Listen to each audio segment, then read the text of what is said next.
নমস্কার বন্ধুরা, পর্ণার রান্না ও বাগান চ্যানেলে সকলকে স্বাগত। আজ দেখাবো কাঁকরোলের পুর ভরা কীভাবে বানাবো, চলুন সেটাই দেখাবো। প্রথমে আমি বাজার থেকে বেশ বড় সাইজের কাঁকরোল কিনে নিয়ে এসেছি। তারপরে এনে ভালো করে জলে ভিজিয়ে রেখেছিলাম কিছুক্ষণ। তারপরে আমি ধুয়ে এইভাবে কেটে নেব। দেখুন কীভাবে কাটছি দেখুন।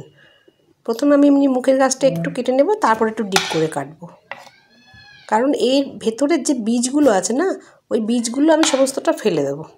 ফেলে দিয়ে ভেতরে পুর ভরবো। এবার কেন পুরটা ভরছি সেটা আমি বলছি আস্তে আস্তে। দেখুন, এবার আমি একটা হাতার পেছন দিকটা দিয়ে আমি তুলব। যার যেরকম সুবিধা সেই সেরকমভাবে তুলবেন।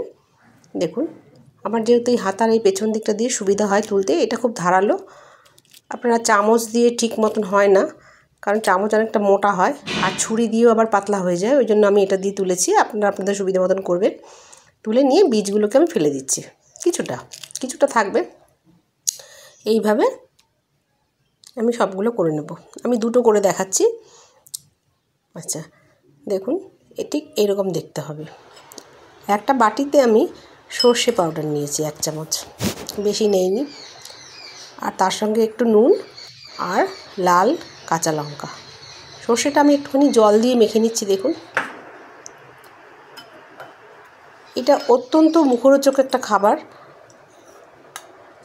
এখন সবারই ঘরে ঘরে জ্বর, সর্দি, কাশি হচ্ছে এবং মুখে খুব অরুচি, খাওয়া যাচ্ছে না।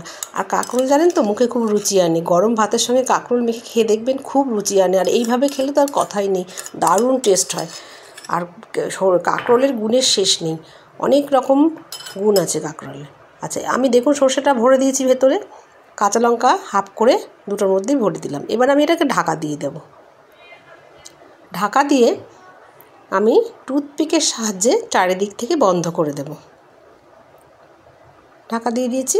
এবার দেখুন, আমি টুথপিকগুলোকে ভালো করে ধুয়ে নিয়েছি।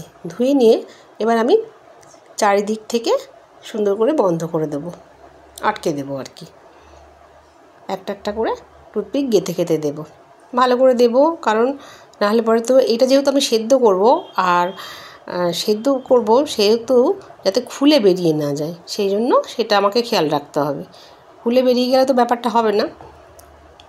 আপনারা দেখতে থাকুন এটা। তারপরে আমি কি করছি স্টেপ বাই স্টেপ দেখুন। খুব ছোট ভিডিও, কাটলে পরে দেখতে পাবেন না। আর এইভাবে করে খেয়ে দেখবেন, অসম্ভব ভালো খেতে হয়। আর কাঁকরোলের খুব গুণ, অনেক রকমের উপকার হয়। যারা খান না তারাও এইভাবে করে খেয়ে দেখবেন, খুব ভালো লাগে। আচ্ছা, এর সঙ্গে আমি এরপরে আরও কিছু জিনিস অ্যাড করব। প্রথমে আমি এটাকে সেদ্ধ করাটা দেখাবো, কীভাবে সেদ্ধ করব। কাঁকরোল খুব শক্ত হয়, সহজে সেদ্ধ হতে চায় না। মানে আপনি এইরকম শুধু জলে বসালে কড়াতে করে, তাহলে আধ ঘন্টা 40 মিনিট 45 মিনিট লেগে যাবে সেদ্ধ করতে। ওই জন্য আমি প্রেশার কুকারে দিয়েছি, আমার 5-7 মিনিটের মধ্যে হয়ে যাবে। দেখুন, প্রেশার কুকারে জল দিয়েছি। এবার আমি কাঁকরোল দুটোকে দিয়ে দেবো, সোজা করে দেবো, বাঁকাটা সোজা করে রাখবো, কারণ যাতে আমার কোনো রকম বেরিয়ে না যায়। এবার আমি ঢাকনাটা দিয়ে দেবো। 2 থেকে 3টে সিটি দেবো। সিটি দিয়ে দেখুন, এইভাবে আমি চিমটে দিয়ে একটা প্লেটে তুলছি। তুলে প্লেটে আমি তুলে নিচ্ছি। দিয়ে আমি এই কাঠিগুলো, এই টুথপিকগুলো খুলে নেব ঠিক সময় মতন।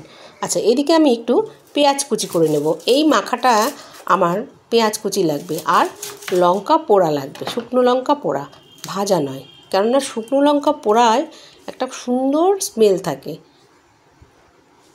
কখনও খেয়েছেন কিনা আমি জানি না, কারা কারা খেয়েছেন। শুকনো লঙ্কা পোড়ায় একটা অসম্ভব সুন্দর গন্ধ থাকে, পেঁয়াজের সঙ্গে খুব ভালো যায়, আর সঙ্গে সর্ষের তেল। এইভাবে আমি গ্যাসে দেখুন সাঁড়াশি দিয়ে ধরে আস্তে আস্তে এইভাবে পুড়িয়ে নিয়েছি। একটু দূর থেকে পুড়িয়ে নেবেন, একটু সময় ধরে। আচ্ছা, এবার দেখুন আমি এই যে 3টে পুড়িয়েছি। আমি প্রয়োজন মতন ঝাল কম বেশি বাড়িয়ে নিতে পারেন বা কমিয়ে নিতে পারেন।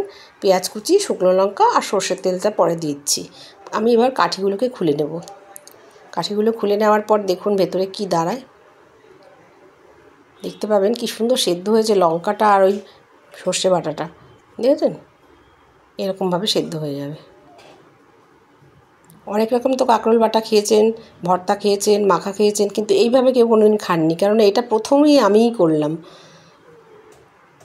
নতুন নতুন রেসিপি পেতে গেলে আমার চ্যানেলটা ফলো করবেন, সাবস্ক্রাইব করবেন, লাইক কমেন্ট করবেন।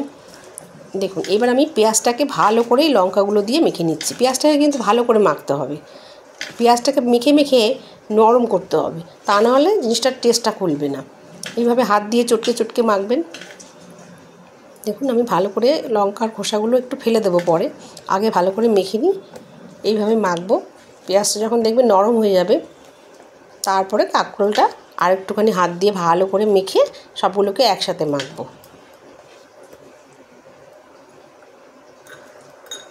লঙ্কাগুলোকে একটু ডলে ডলে দিচ্ছি, তাহলে ঝালটা ভালো বেরোবে। পেঁয়াজটাকে অনেকক্ষণ ধরে মাখতে হবে। মাখা মাখা হয়েছে, এইবার কাঁকরোলগুলোকে আমি আঙুল দিয়ে ভালো করে মেখে নেব। দেখুন হাতের মধ্যে হাতে এত সুন্দর মাখা হয়, অন্য কিছুতে সেটা হয় না। যতই যে অস্বীকার করুন, হাত কিন্তু অন্য ব্যাপার, হাতের মাখা। এইভাবে হাত দিয়ে সুন্দর করে মেখে নেব। কোনো চামচ বা হাতাতে কিন্তু হাতের কাজ হয় না। এবার আমি সর্ষের তেল অ্যাড করে দিলাম, কিছুটা সর্ষের তেল। আর দেখুন আমি ভাতের সঙ্গে পরিবেশন করছি। একটু ভাত সাজিয়ে নিয়েছি প্লেটে, আর কাঁকরোল সেদ্ধটা দিয়ে দিয়েছি। আমার রান্নাটা ভালো লাগলে লাইক কমেন্ট আর সাবস্ক্রাইব করবেন, আর ফেসবুক থেকে দেখলে চ্যানেলটা ফলো করবেন। সবাই খুব ভালো থাকবেন। এইভাবে করে খেয়ে আমাকে কমেন্টে জানাবেন কেমন লাগলো। গরম ভাতের সঙ্গে আমি একটু মেখে দেখাচ্ছি, খেয়ে আর দেখাতে পারলাম না।